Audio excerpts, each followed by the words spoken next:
o médico do PA ganhava R$ 75 por hora trabalhada. Se continua esse percentual ou se aumentou? Não.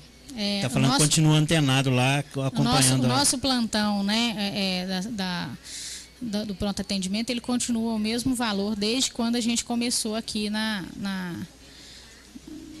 quando a gente subiu a gente subiu do porãozinho para o primeiro piso da Fumusa, a gente aumentou bastante esse valor.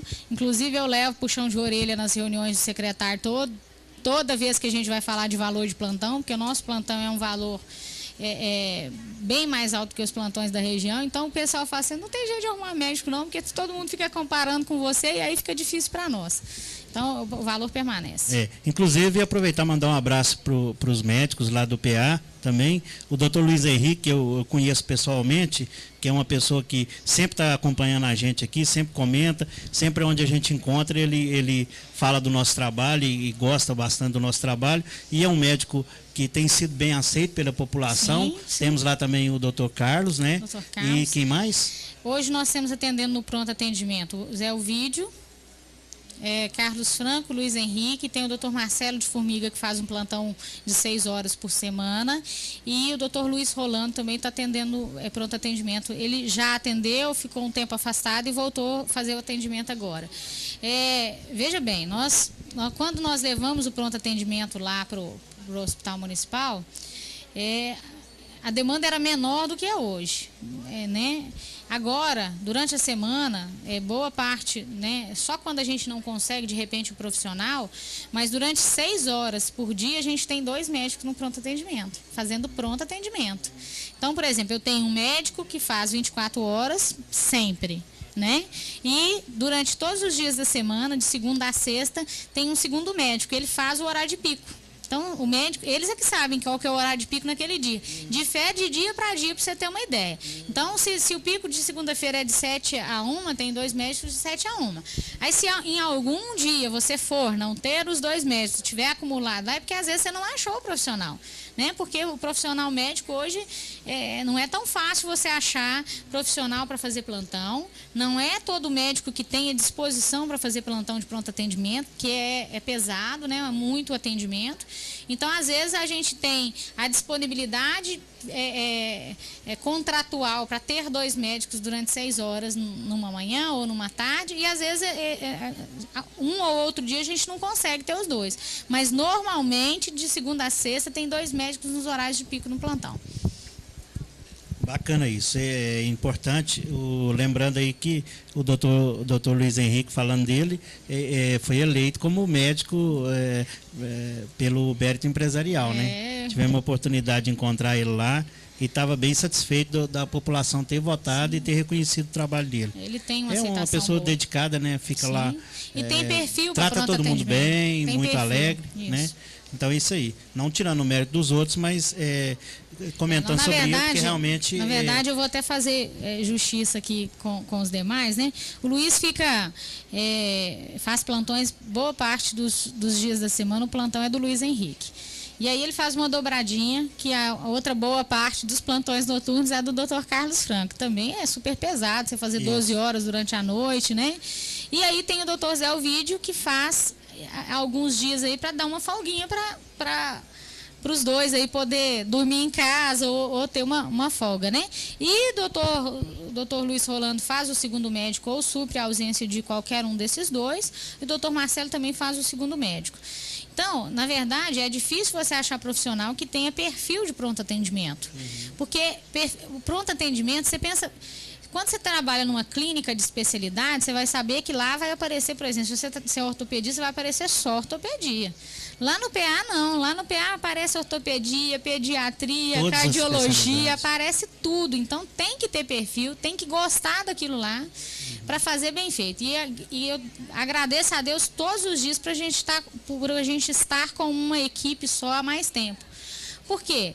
Porque embora ela não tenha prontuário igual você tem no BSF, eles estão, o Carlos Franco, o doutor Luiz Henrique está conosco há mais tempo, o Carlos fixou mais agora, já esteve conosco, depois saiu, agora voltou, 1 ano praticamente diretaço lá, todo dia, ele passa também a conhecer a população. Sim.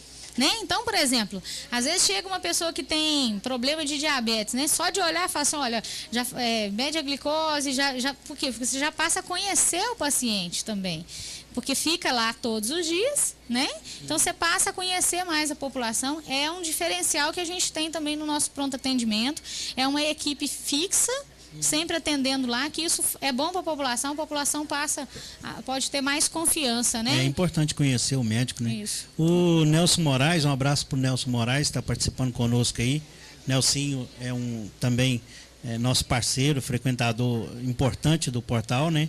E está perguntando uma coisa interessante. Achei interessante a pergunta do Nelsinho a respeito da UPA 24 horas. Se existe um projeto do governo, né, para conseguir uma UPA dessa e se ela seria a solução para a situação da saúde. Se resolveria de vez os problemas de saúde do município. Não, porque na verdade, o que é uma UPA 24 horas? É uma unidade de pronto atendimento 24 horas. Um pronto atendimento 24 horas nós já temos em Arcos.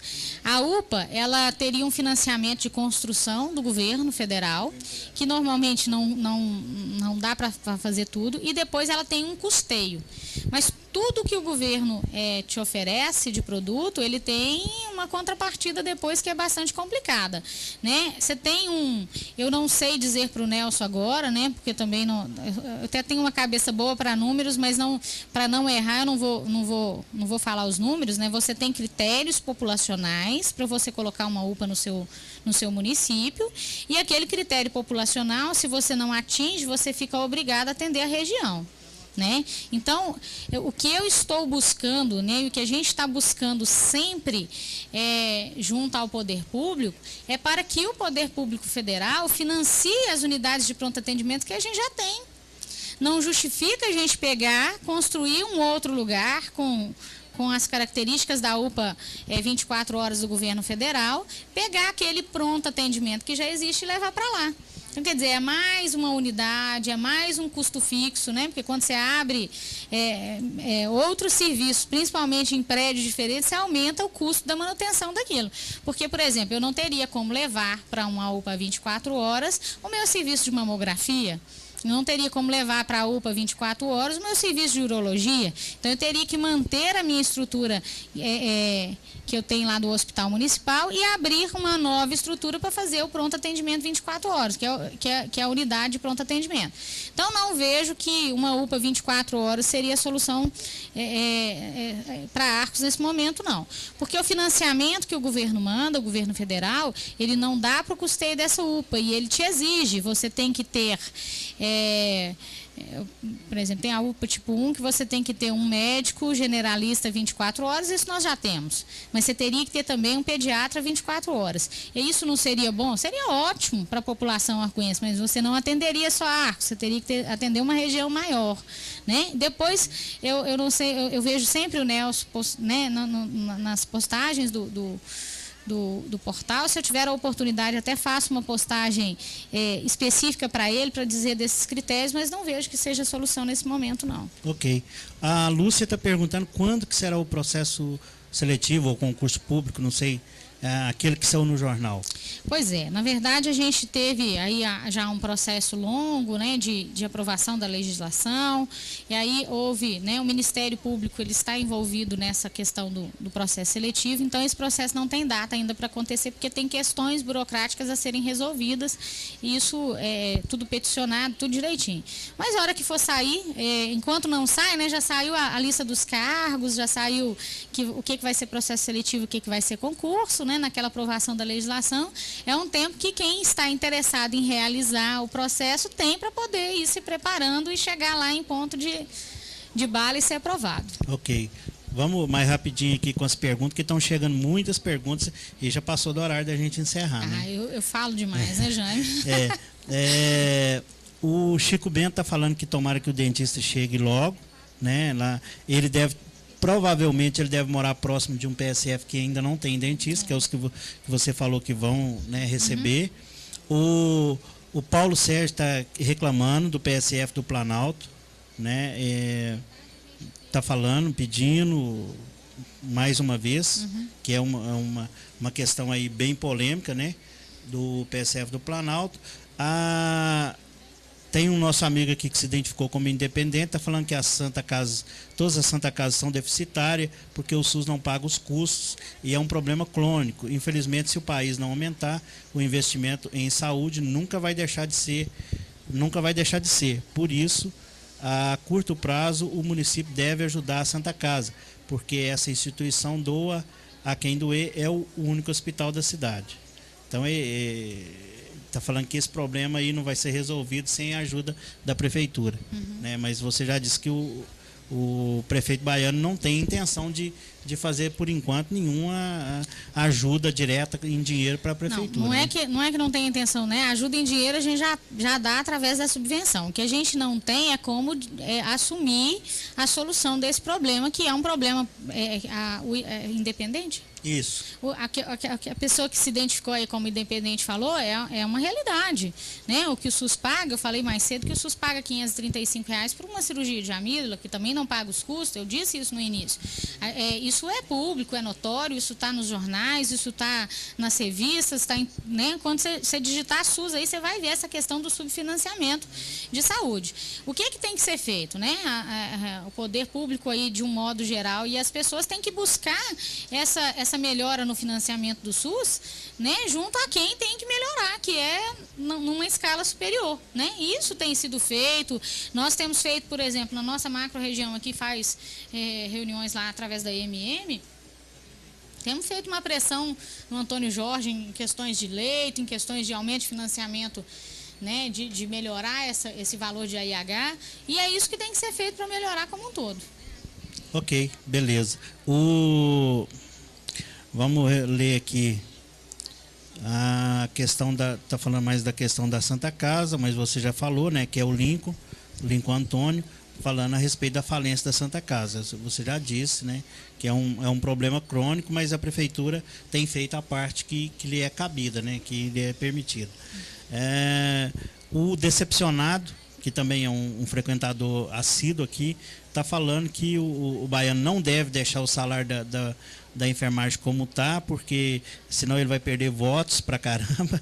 As enfermeiras também têm amigos, familiares e nem é mesmo. Não entendi muito bem o que ele quis dizer que não. Ele está falando que se o prefeito deixar o salário em níveis desiguais, ele vai perder voto e a gente nem sabe se o prefeito vai se candidatar, né? Não é nada, pelo menos oficial, né? Ainda se especula muito que o prefeito se candidata, mas eu perguntei para ele, né? Ele disse que talvez não seja tudo um momento ainda pode acontecer, né? Claro, talvez não seja o momento ainda de dizer isso, e aí eu não vou nem comentar o comentário decepcionado, porque na verdade, assim, todo o serviço que a gente faz, né, tudo que a gente presta, tudo que a gente faz em nível de Secretaria de Saúde, é pensando em fazer a nossa obrigação bem feita para melhorar a qualidade de vida da população. Então, né, essa questão de voto, e essa é uma questão que depois, né, no momento oportuno e por quem oportunamente é que vai... O Clésio está perguntando se, na hipótese da Santa Casa fechar, onde serão feitas as internações. Ainda não se está cogitando essa questão de fechar, né? Não está. Na verdade, toda vez que se fala que ela é deficitária, aí saem rumores, né, de que a Santa Casa vai fechar, mas eu acho que esse tipo de assunto a gente não pode nunca trabalhar no mundo das ideias, né, no mundo das hipóteses, porque são assuntos seríssimos, são assuntos que envolvem... inúmeras famílias, inclusive dos trabalhadores na Santa Casa, né? Então, eu vou preferir não trabalhar com hipóteses. É óbvio que as coisas, quando forem acontecendo, elas vão tendo um curso normal e aí muda, né? Até o Rio hoje muda de curso, né? Muda de curso, assim, de maneira técnica, né? Você vai lá e faz uma transposição no Rio e São Francisco, então não tem nada nessa história que não possa ser mudado, né? Não há ainda, não há notícia disso, isso. Então, eu vou me abster de comentar a respeito de fechamento, porque eu acho que essa não é a Não ideia. é o momento ainda. Não é o momento. A ideia é que a Santa Casa passe por um momento difícil, isso né, é público, por isso a gente pode dizer aqui, porque foi na Câmara, porque apresentou a situação. Então, isso é público. Isso a gente pode dizer porque eles foram lá, demonstraram, sai no jornal, né? Agora, de fechamento, não se tem notícia e aí não podemos comentar uma coisa né, dessa magnitude. A Josiane Alves, ela está dizendo que foi bem atendida no Hospital Municipal, pediu para falar com você, mas você não atende ao público. Ele está falando que isso aí é uma vergonha. Não entendi, porque se ela foi bem atendida e pediu para falar com você, de repente ela pode até explicar melhor, né? Na verdade, assim... Talvez ela queria falar com você e não conseguiu. Às vezes, no momento que a Josiane me procurou, eu não estava lá na Secretaria de Saúde. Mas volto a repetir, eu chego todos os dias às 7 horas da manhã e não tenho hora para sair de lá. Normalmente, depois que o expediente da FUMUSA se encerra às 16, que a maioria dos funcionários trabalham no horário de 7 às 4, muitas das vezes, às vezes eu fecho a minha porta lá para fazer o trabalho administrativo, que eu preciso ter tempo para responder um ofício, eu preciso ter tempo para ler uma portaria, então às vezes eu fecho. Mas o senhor João Pedroso fica lá na sala ao lado e sempre vendo quem entra e quem sai. Quando a pessoa fala, eu preciso muito falar com ela, eu falo, não, pode bater aí. Isso é muito raro até acontecer. Eu fico todos os dias, de 7 da manhã até tarde lá na FUMUSA. E, eventualmente, a gente tem reuniões em Divinópolis, de GRS, reuniões, às vezes até com o próprio prefeito, que você tem que discutir as questões da saúde. É uma pena que ela não tenha conseguido falar comigo, mas os demais que estão participando do chat, eu tenho certeza que se tentaram, conseguiram falar comigo tranquilamente. E se ela ainda quiser procurar, vai ser 7 horas da manhã na quarta-feira eu estou lá. Muito bem. Edna, acho que a gente se propôs a ficar 2 horas, né? E já passamos 20 minutos. Tivemos muitas participações, eu acho que ainda vão continuar chegando algumas, mas de cara eu quero agradecer a todos que participaram, né? Foi muita gente que fez perguntas difíceis de responder, mas que você respondeu. Acho que se alguém não ficou satisfeito, pode ainda continuar mandando mensagem, que depois a gente passa para você e você responde, seja através de uma matéria que a gente possa fazer ou até de um direcionamento à pessoa via e-mail. Né? A intenção aqui é esclarecer, né? Não estamos aqui para criar polêmica e nem para passar uma maquiagem no que está sendo feito. É para esclarecer e a oportunidade das pessoas direcionarem a secretária de saúde. Quem não conseguiu pode ainda continuar mandando aí para a gente as mensagens pelo sistema de mensagem do portal, que a gente encaminha para você, né? E com certeza eu acho que você vai dar uma resposta para a pessoa. Mas de cara eu quero agradecer você, foi muito bom a participação sua aqui. Eu acho que esse sistema novo que a gente começou hoje, você deu sorte para a gente e o sistema parece que funcionou bem. Que ótimo. Né? Então, esperamos que ele seja um canal para a população, né? Que seja um canal para a população participar ativamente das questões do município, porque nós estamos presenciando hoje em Arcos, eu sempre falo isso, que nós estamos presenciando uma mudança de paradigmas, não só da comunicação, mas da população. Porque a população parece que está se conscientizando politicamente e como cidadão. Então, isso é muito bom, porque quando você tem cobranças, você acaba sendo forçada a prestar um serviço de melhor qualidade, e com isso você vai ganhar experiência, você vai ganhar respaldo junto à população, e isso tudo volta para o profissional que está na frente do serviço público. E em benefício da própria população. População. Então, o cidadão não sabe o poder que tem, né? Ele às vezes acaba falando por falar, cobrar por cobrar, e não usa os canais corretos, né? Então, a imprensa é um canal de cobrança, é um canal de interação do poder público com a população e da população com o poder público. Nós estamos aqui para isso. Então, agradecer você, deixar aqui à disposição para você agradecer o pessoal aí, e convidar você para uma próxima aí. Quando tiver um assunto, a gente vai te chamar de volta. Tá joia. Já, apesar do adiantar da hora, né? Os 20 minutos já ultrapassados, esses meninos já estão doidos para ir embora, encerrar isso logo e ir embora. Mas eu vou aproveitar o momento para falar de um assunto que não veio à tona, mas que eu preciso falar, e é o momento da gente falar muito disso. Dengue. Nós tivemos quinta-feira uma reunião na Câmara Municipal. Essa reunião teve a intenção de levar à população os números apurados num Lira realizado na última semana de outubro. E eu fiquei muito preocupada com esses números, porque eles são maiores do que no ano anterior. O que acontece? A gente tem um período agora, um período crítico para essa questão da dengue, que a questão de chuvas aliadas às altas temperaturas. E nós descobrimos nesse levantamento de índice, que é o Lira, que é uma metodologia nova, né? Porque antes a gente fazia o levantamento dos vetores, né? Da quantidade de vetores através do LI, né? Levantamento de índice. Quando o Arcos teve aquela epidemia, nós passamos a ser municípios prioritários, e esse prioritário é péssimo, né? Porque ser prioritário nessa questão de dengue é horroroso, né? E aí nós fomos solicitados pelo Ministério da Saúde, né, a fazer o levantamento através dessa metodologia nova, que é o Lira. Esse Lira, como que é o funcionamento dele? A gente divide a cidade, no caso aqui em Arcos, em 2 estratos, de 9 mil imóveis cada um, 9 mil e pouquinho, e tem um programa de computador que vai sortear os imóveis que vão ser pesquisados. Então, sorteia esses imóveis e aí vai um agente de saúde lá e dá uma vasculhada. E se achar foco de mosquito, esse foco, né, esse é levado para o laboratório, avaliado se do mosquitinho da dengue ou não, e isso depois vai para uma contagem. Nosso índice hoje ele é 2,2, ele é maior do que o ano passado nessa mesma época do ano. Isso é preocupante, isso significa dizer que em Arcos tem muito mosquito da dengue ainda. E se tem mosquito, pode ter a doença, porque agora no final do ano, hoje a gente vive num mundo globalizado, todo mundo sai daqui e vai para todos os lugares e vice-versa, né?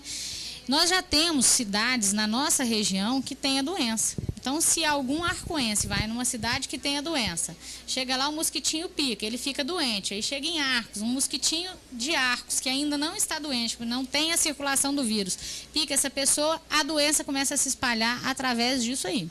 Agora, no final do ano, além do ir e vir natural, do dia a dia, a gente tem as viagens de fim de ano, que não são só para dentro do estado. Que eu acho que a dengue tem, quem acompanha bem essa questão de dengue, parece que os mosquitinhos têm uma preferência. Um ano eles baixam todos em Minas Gerais, no outro ano eles migram para o Rio de Janeiro, né? A Minas teve um 2009, 2010 péssimo, né? Não tá bom agora, mas foi muito pior naquela época, né? Depois veio o Rio de Janeiro, que passou um período muitíssimo assim, complicado também com a questão da dengue logo depois de Minas. Então agora, no final do ano, as pessoas viajam, inclusive para estados que têm a doença instalada. Então, se a gente não der um jeito de acabar com esses mosquitinhos que a gente tem na nossa cidade e com os ovinhos que estão depositados lá nos nossos depósitos de água parada, a gente pode ter a doença e pode ter num número muito maior que nós tivemos agora no início de 2011. Então, estou aproveitando o canal que a gente tem aqui de comunicação com a população para começar a fazer, não é começar a fazer, né? Porque nós estamos, desde que eu assumi a secretaria, já estava sendo feito um trabalho antes, a gente intensificou muito em virtude da crise que a gente teve no final de 2009 e início de 2010. Intensificou muitíssimo, fizemos multirões o ano passado, aqueles multirões setorizados, fizemos 2 multirões grandes, fizemos manifestação, buscamos ajuda nas escolas, o PSF ajudou e a gente conseguiu vencer. E agora, eu acho que como não teve a doença no início desse ano, de 2011, a gente esquece e aí dá uma relaxada. Como a gente deu uma relaxada, quando a gente foi fazer o índice o levantamento de índice, agora deu um valor que para mim era inesperado, assustou, sabe por quê, Jane? Eu descobri que só a secretaria fazendo o trabalho dela realmente não vai adiantar nada. Porque em maio nós tivemos a Força Tarefa com um reforço de 27 homens extremamente treinados para trabalhar com dengue.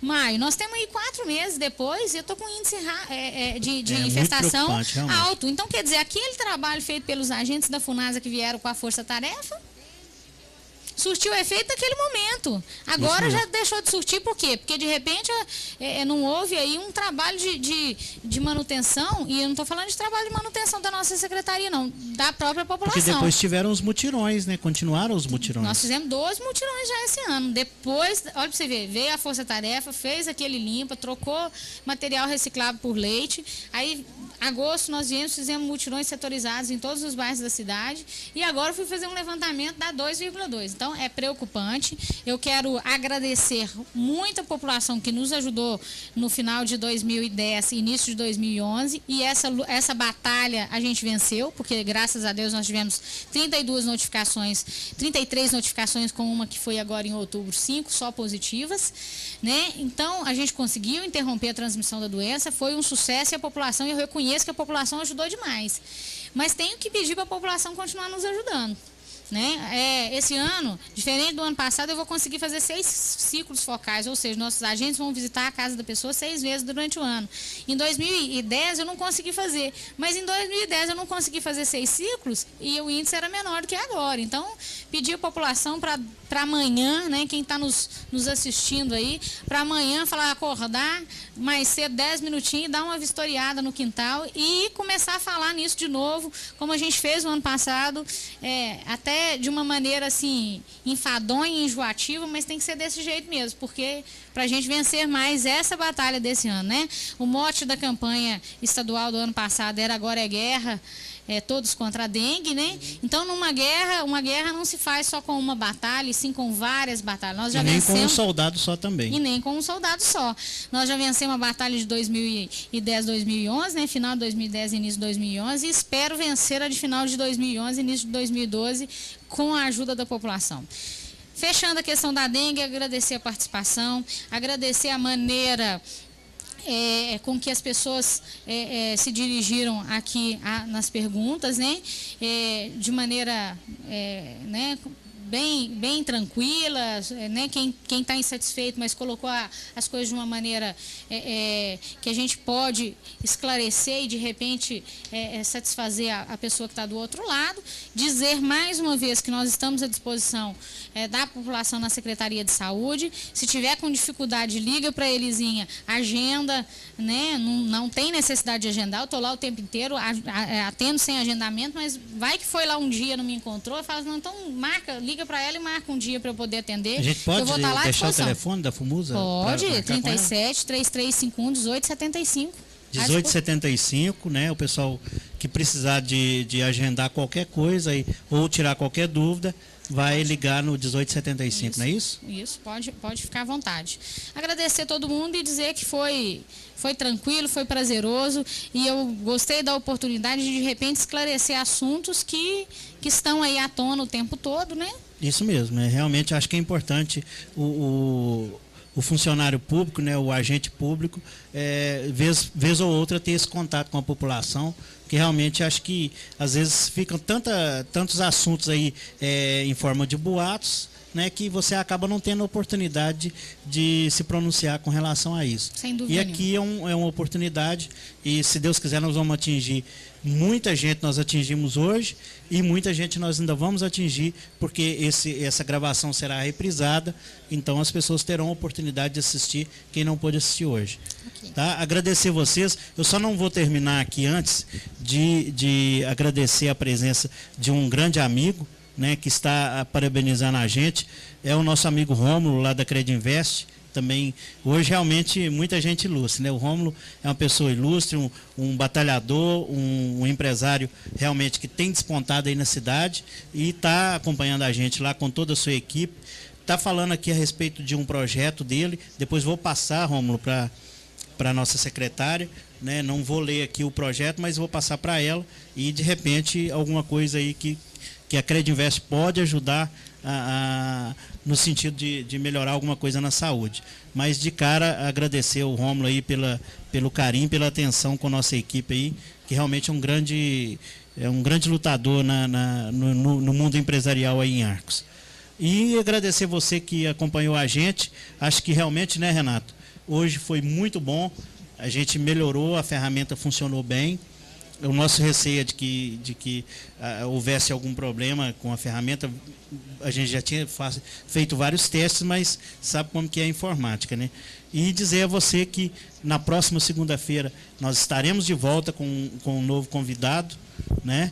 E, na verdade, acho que segunda não vamos marcar, né? Ah, não. Lembrando você, na próxima segunda nós não vamos fazer o chat, porque a nossa equipe estará participando de um encontro na Assembleia Legislativa do Estado de Minas Gerais, lá em Belo Horizonte, né? E então não poderemos fazer essa entrevista na próxima segunda-feira, porque é uma oportunidade ímpar que o Portal Arcos recebeu de participar de um debate lá na Assembleia Legislativa com toda a imprensa do interior. Então, acho que é importante, nós vamos trazer experiências novas para a nossa população e para o trabalho que a gente vem desenvolvendo.